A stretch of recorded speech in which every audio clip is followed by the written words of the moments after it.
ఉదయకాల ప్రార్థన. సర్వోన్నతుడా, జీవాధిపతి, స్తోత్రాలయ స్తుతులు చెల్లిస్తున్నాము.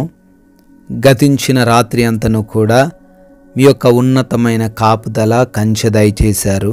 మా అందరినీ కూడా భద్రపరిచారు తండ్రి. కంటి నిండా నిద్ర దయచేశారు ప్రభువా.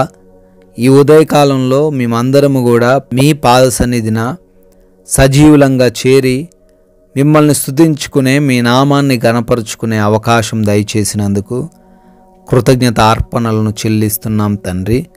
అయా, ఎంతోమంది ఈ రోజును చూడడానికి ఆరాటపడ్డారు, కానీ వారికి లేని ధన్యత మాకు దయచేసినందుకు కూడా వందనాలు ప్రభువా. స్తుతులు నాయన, స్తోత్రాలు చెల్లిస్తున్నాం ప్రభువా.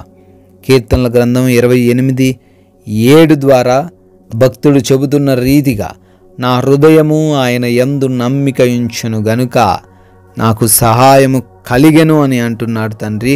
అవునయ్యా, ఎవరి హృదయం అయితే మీ యందు నమ్మిక ఉంచుతారో, ఎవరైతే నా దేవుడు నాకు రక్షకుడు, నాకు సహాయకుడు, నా విమోచకుడు, నాకేమి కానివ్వడనే ధైర్యముతో ఉంటారో వారికి ఖచ్చితంగా మీ సహాయం కలుగుతుంది. వారిని తప్పక మీరు రక్షిస్తారు నాయన.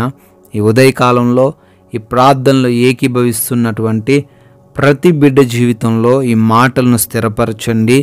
వారికి మీ సహాయమును దయచేయమని అడుగుతున్నాం ప్రభువా. ఎస్ లార్డ్, ఈ రోజున మా ఆత్మను, మా దేహమును మీ పాద సన్నిధిన పెడుతున్నాం. మా తలంపులను మీ పాద సన్నిధిన పెడుతున్నాం తండ్రి.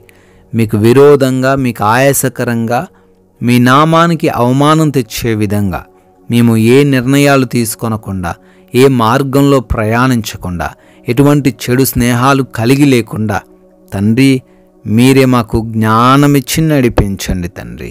ఈ లోక సంబంధమైన ఎటువంటి ఆకర్షణలు మేము పడిపోకుండా కూడా మాకు సహాయము దయచేయండి ప్రభువా. బిడ్డలు చేస్తున్నటువంటి ప్రతి కార్యమును దీవించండి.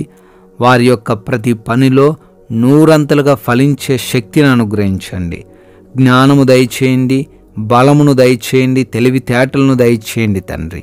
అయా, నూతన కార్యక్రమాలు ప్రారంభిస్తూ ఉండగా వారిని దీవించండి. శుభకార్యాలు జరుగుతూ ఉండగా వాటిని ఆశీర్వదించండి ప్రభువా. అయా, అదేవిధంగా ఆగిపోయిన పనులు కూడా మరలా పునరుద్ధరించబడే కృప దయచేయండి తండ్రి. ఎగ్జామ్స్ అని, ఇంటర్వ్యూస్ అని బిడ్డలు వెళ్తున్నారు, వారందరినీ కూడా ఆశీర్వదించండి. సరైన సమయానికి వెళ్ళడానికి కృప దయచేయండి తండ్రి. జ్ఞానము కలిగి ప్రతి వాటిలో వారు క్వాలిఫై అవ్వడానికి, సెలెక్ట్ అవ్వడానికి కృప దయచేయండి తండ్రి.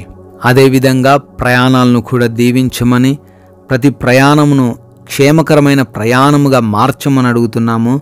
అయా, మార్గంలో ఏ అపాయము, ప్రమాదము సంభవించకుండా కాపాడమని బ్రతిమాలుకుంటున్నాం ప్రభువా.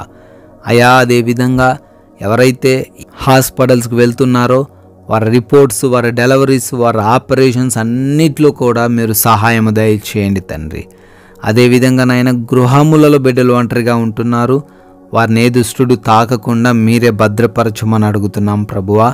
అదేవిధంగా నాయన, ఈ రోజున మాలో ఉన్న ఎవరికి ఏ లోటును, ఏ లేమిని లేకుండా ప్రతి విషయంలో సమృద్ధి కలిగి ఆనందించే కృప దయచేయమని, మంచి ఆరోగ్యంతో, వారికి శక్తితో, వారి ఆర్థిక పరిస్థితితో అయా మీరే నింపమని బ్రతిమాలుకుంటున్నాం ప్రభువా. ప్రభువా, ఈ రోజున మా సమయం వ్యర్థపడకుండా సహాయం దయచేయండి. నెమ్మదితో జీవించే కృప దయచేయండి. ఎటువంటి గొడవలలో మేము వెళ్ళిపోకుండా మంచి జ్ఞానము దయచేయండి నాయన. సమాధానకరమైన జీవితం అనుగ్రహించండి.